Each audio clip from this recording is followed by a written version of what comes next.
A bitter legal battle underway, speaking of fights for ownership of what is considered the world's largest and heaviest emerald.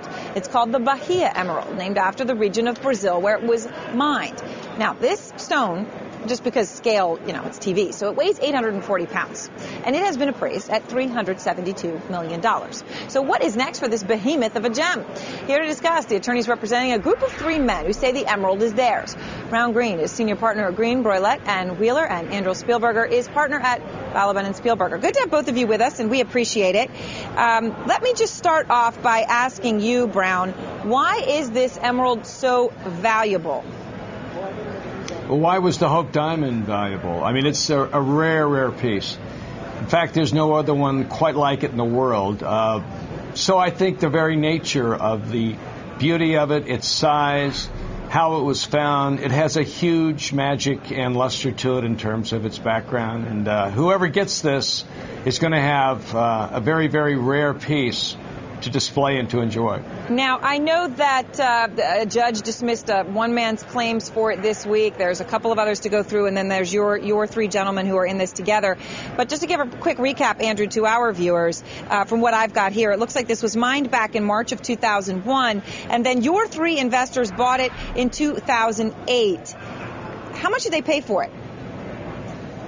Well, they paid a substantial amount of money, over seven figures, but the exact amount, because we're in a litigation, we're not prepared to reveal the specific amount, but it was substantial. So over seven figures, that means, you're not going to give us any kind of a range, because it would seem that, well, $372 million is what it was valued at right back in 2005 when it was last appraised. They would have to pay something pretty darn close to that. That's a huge purchase. It is a huge purchase, and ultimately, when our clients prevail at the end of this action, we intend on putting it up either for a public auction or to sell to a private seller, and we expect it to sell for, eight figures in that range. So. Okay, so or nine. Or not. Okay, so my question is, where did these guys get the money then, Brown? Where did they? As part of the being evaluated whether this is real, where did they get the money, and who did they buy it from? It was hard to ascertain that from the history here. Sure. Well, they're very substantial investors. These are people who have worked all their lives and have earned monies and kept it and invested wisely in other sources. And so they were in a place when this came aboard to get involved, and they saw this as a wise investment, which it is going to be indeed.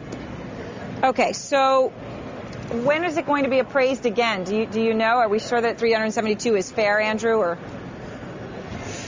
Well, the $372 million appraisal, which was done by a Brazilian expert appraiser, and that same appraiser has done several valuations of the stone, because at one point it was buried underwater in New Orleans after Hurricane Katrina, so they had to do an appraisal again after it was removed. Nothing has changed with the stone since the last appraisal, which would indicate that it's changed in any value. So we think that's still a valid appraisal. And final question to you, Brown. There actually, Aaron, yeah. I'm sorry, let me mention this. There were two other appraisals at other times, one of which was, quote, priceless, and the other one was $900 million. Which is pretty amazing. And there is a jewel that's in... Yeah. I'm sorry. I was just saying it's pretty amazing, if so, that, it could have changed hands so often and we don't know the exact value. But let me ask you, and it seemed, I think I got the answer, Brown, from you earlier. What do they intend to do if they win rights to this? It sounds like they're going to want to sell it. Yes, it will be either sold individually. We've had inquiries from all over the world so far about this, as well as book and movie right offers. But ultimately, we may well have an international internet auction, and people have been talking to us about that as well. All right. Well, thank you very much, gentlemen. We appreciate it. Brown and Andrew, thanks for taking the time. And everyone, go online and check this out if you want to see the story. There's lots of interesting twists and turns to it so far, but we'll keep tracking it for you.